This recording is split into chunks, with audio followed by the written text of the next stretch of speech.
I'm Jason Ray, this is the Magic Review, and this is Initial Shock by Mark Mason and Alex Latorre.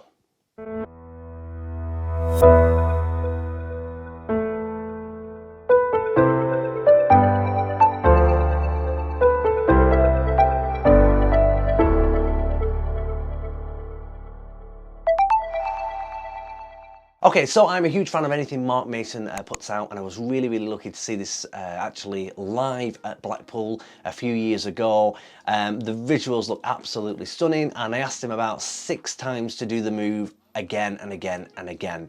And let me tell you, what you see on the video is exactly how it looks in real life. It's just as good, and this is a real moment of visual magic at its finest. So what is it? Initial Shock allows you to cause your initials to jump from the back of a card box onto a spectator's signed card.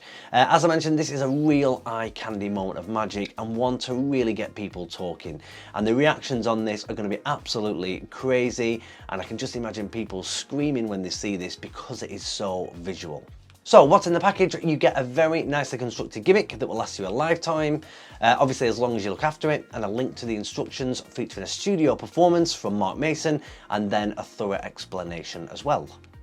As always, Mark Mason is on hand to walk you through the routine, the setup where he goes into extensive detail of how to prep your gimmick and then full handling. And it's got to be said, there's only one thing you've got to do to the gimmick. It's really not difficult, but the detail that Mark shares with you is really good. As you're writing on a gimmick, you've only got one shot at actually setting this up correctly, and so that is why he goes into so much detail. But trust me, it's really easy to do, and you'll have it ready in no time at all. So is it difficult? It really isn't difficult. I practiced this for a few hours, and literally after no time at all, I was getting the move to look just as good as what you see on the video itself.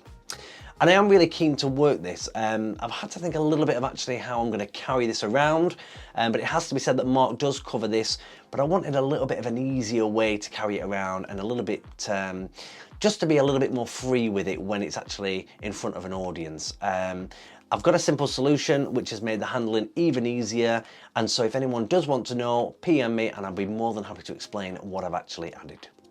So the gimmick itself is made using a rider back box design, which can cause a few problems for anyone who uses the other standard bicycle cards with the other box design. I must admit the cards that I normally buy have a different design. However, all I did was I picked up a few decks for about £3.50 a pack, and now just keep the boxes solely for this trick. It's got to be said as well, there's no need to do any preparation to the box, there's no DIY to do, and the box and the card can be fully examined after the trick. But really, there is no heat on the box whatsoever. The spectator will only ever want to look at their signed card, which of course they can, and which they can also keep as a souvenir. As I mentioned, I have seen this live and I'm a huge Mark Mason fan. I used to visit the JB Magic shop all those years ago in Blackpool, and I truly believe that he always comes up with great releases that you can use in the real world. For me, I like this, I'm going to use it, and the reactions will be great. It's a very simple premise that people will just remember and talk about for a long time. Simply put, the spectator will probably tell the tale of how their signature jumped from a card box to a card, and then actually show them the signed card that they've actually got. Although it is the magician's initials that jump, it's a small detail they're likely to forget, which automatically makes the effect more memorable and even more impossible, giving you an even better reputation.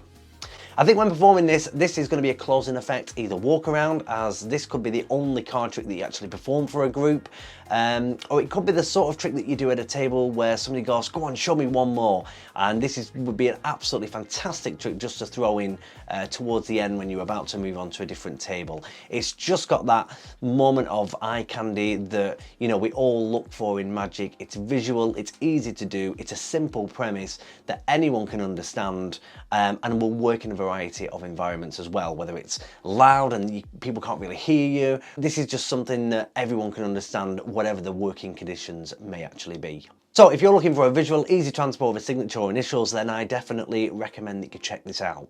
I got this from Saturn Magic, but it's widely available from your favourite magic dealer or direct from Mark Mason at JBTV. I'm going to give this a 9 out of 10. I really can't wait to do this for real people. I'm actually thinking of throwing this in my next Zoom show, as the visuals are just so good and it looks great on camera and it looks just as good in person.